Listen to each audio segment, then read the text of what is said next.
अंतर्गत बाल विकास सेवा। ठीक है, इस टॉपिक से संबंधित आपसे ईसीसी एजुकेटर में बहुत प्रश्न आते हैं। ठीक है, तो आज की क्लास की थ्योरी में हम आप लोगों को पढ़ाने वाले हैं, 3 नंबर आप सभी लोगों के पक्के हो जाएंगे।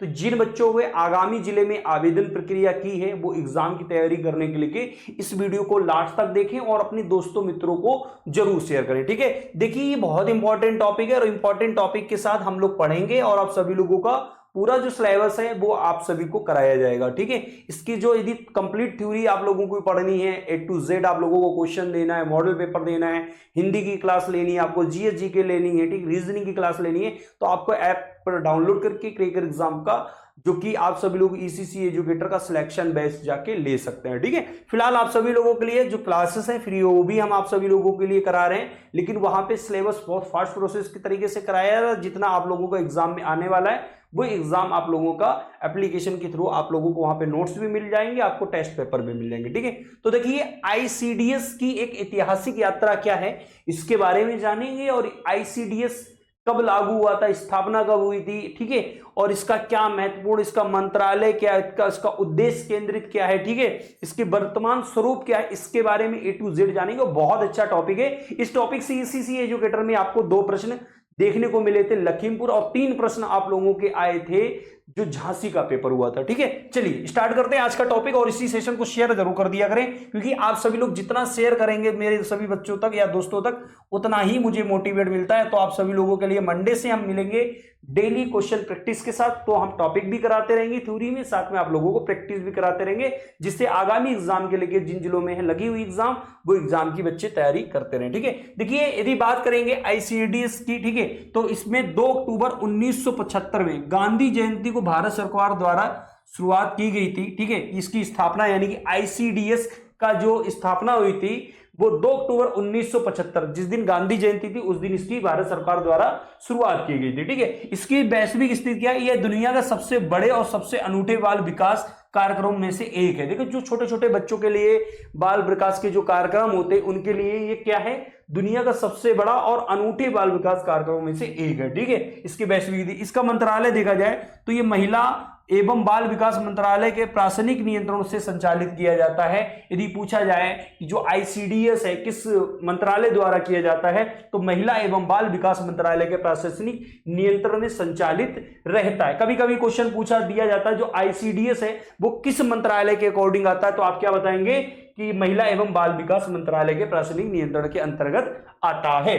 ठीक है, इसका उद्देश्य केंद्रित क्या है, इसमें क्या जीवन चक्र को दृष्टिकोण यानी कि लाइफ साइकिल अप्रोच पर आधारित हस्तक्षेप है। यदि इसका उद्देश्य पूछा जाए जिसमें जीवन चक्र दृष्टिकोण है यानी कि लाइफ साइकिल अप्रोच, जैसे महिलाओं संबंधित इनकी स्किल, जैसे महिलाओं के जो टीकाकरण है, गर्भधारण है, उन पे सावधानियां, ठीक, उनकी देखभाल करना, इससे किसके अंतर्गत आता है, इसके अंतर्गत आता है। ठीक है, अब इसे सक्षम आंगनवाड़ी और पोषण 2 पॉइंट के तहत पुनर्गठित किया गया है। देखिए अब आप सभी लोग याद रखना, सक्षम आंगनवाड़ी जो महिलाएं हैं उनको सक्षम आंगनवाड़ी या पोषण 2.0 के अंतर्गत तहत निर्धारित किया गया है। इस प्रश्न से याद रखना, जितनी मैंने थ्योरी बताई है यहां से आपका 1 नंबर मेरे भाई कंफर्म है, 1 नंबर आपको देखने को मिलेगा। इसके जो नोट्स है वो मैं टेलीग्राम चैनल पर प्रोवाइड करा दूंगा, तो आप लोग टेलीग्राम चैनल ज्वाइन कर लीजिएगा, वहां से आप सभी लोग नोट्स डाउनलोड कर लीजिएगा। ठीक है, अब इस पे देखो पूछा जाता है इसका जो मुख्य लक्षण और उद्देश्य क्या है।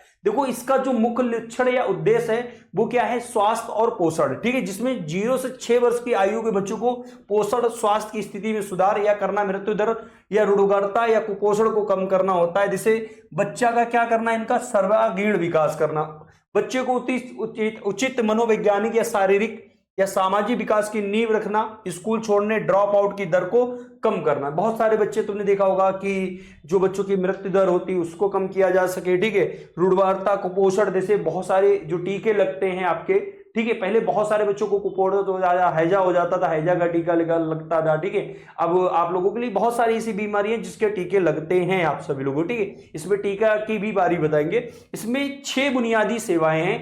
6 बुनियादी सेवाएं कौन कौन सी हैं, और इसमें प्रश्न भी पूछा जा जाता है ICDS में कितनी बुनियादें हैं, तो इसमें 6 बुनियादी सेवाएं हैं। कोर सर्विस कौन है, पूरक पोषण, ठीक है।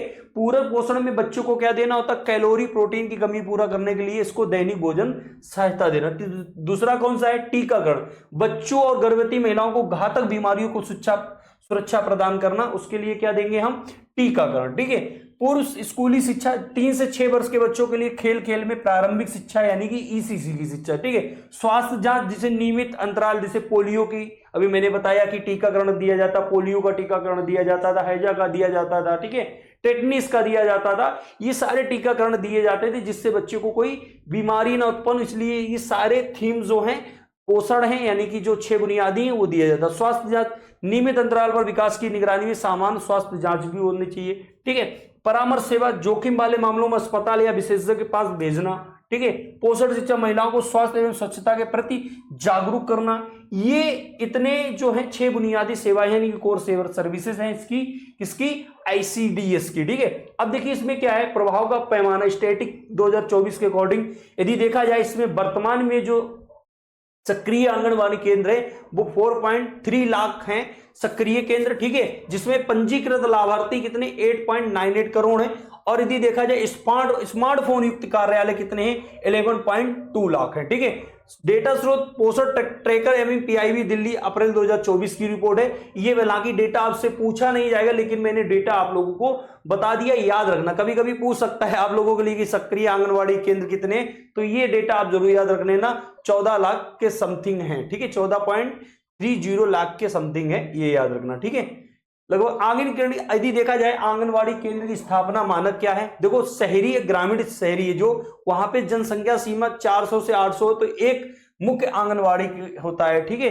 ग्रामीण शहरी यदि 800 से 1600 के बीच में जनसंख्या हो, वहां पे 2 मुख्य आंगनबाड़ी केंद्र होता है, यानी कि जहां से 400 से 800 के बीच में संख्या है वहां पर एक आंगनबाड़ी केंद्र होगा, जहां पे 800 से 16 वहां पे 2 मुख्य आंगनबाड़ी केंद्र होंगे, जहां पे जनजातीय दुर्गम 300 से 800 बीच में वहां पे एक मुख्य आंगनबाड़ी केंद्र होंगे, जहां पे मिनी आंगनबाड़ी 150 से 400 बीच में, उसमें मिनी केंद्र आंगनबाड़ी ग्रामीण शहर में होता है, ठीक है। मिनी आंगनबाड़ी केंद्र जहां पे 150 से लेकर 300 के बीच में होता है, एक मिनी केंद्र जनजातीय होता है, ठीक है। ये प्रश्न कई बार पूछा दिया जाता है। अब देखिए पूरक पोषण मानक है प्रतिदिन कैलोरी, यदि 6 से 72 माह के बच्चे हैं, ठीक, उनको 500 कैलोरी, गर्भवती धात्री में महिलाएं हैं उनके लिए 600 कैलोरी, ठीक है। किशोरियों के लिए है उनके लिए कितना है, 600 कैलोरी। गंभीर कुपोषित है SM के लिए, उसके लिए 800 कैलोरी, ठीक है।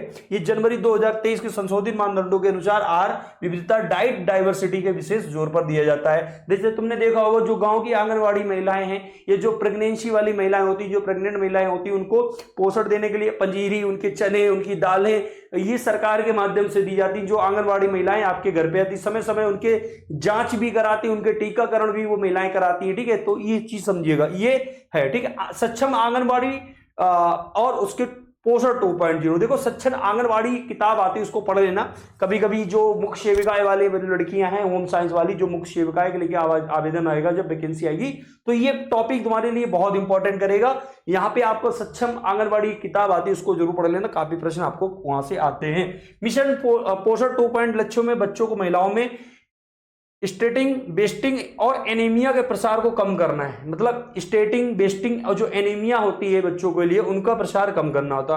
बुनियादी ढांचे उत्पन्न, जैसे 2 लाख केंद्रों पर स्मार्ट शिक्षण सहायता, जल शोधक, पोषण बाल वाटिका, न्यूट्री गार्डन्स के साथ, ठीक है। सक्षम आंगनबाड़ी में बदला जा रहा है, इसी पर ध्यान, जैसे आधारशिला, राष्ट्रीय पाठ चर्चा के माध्यम से 3 से 6 वर्ष को बच्चों के लिए गुणवत्ता खेल आधारित शिक्षा सुनिश्चित की जा रही है। देखो मैंने बताया था कि NEP 2020 के अकॉर्डिंग 3 से 6 वर्ष के बच्चों के लिए आंगनबाड़ी केंद्र यानी कि ECC एजुकेटर, जो विद्यालय जहां पे आपको चयन लेना है, नौकरी लेनी, वहां के लिए 3 से एक जो पाठ्यक्रम है, राष्ट्रीय पाठ्यक्रम के माध्यम से 3 से 6 वर्ष के बच्चों को गुणवत्ता खेल आधारित शिक्षा बुनियादी दी जा सकती है, ठीक है। यहां से भी क्वेश्चन आ जाता।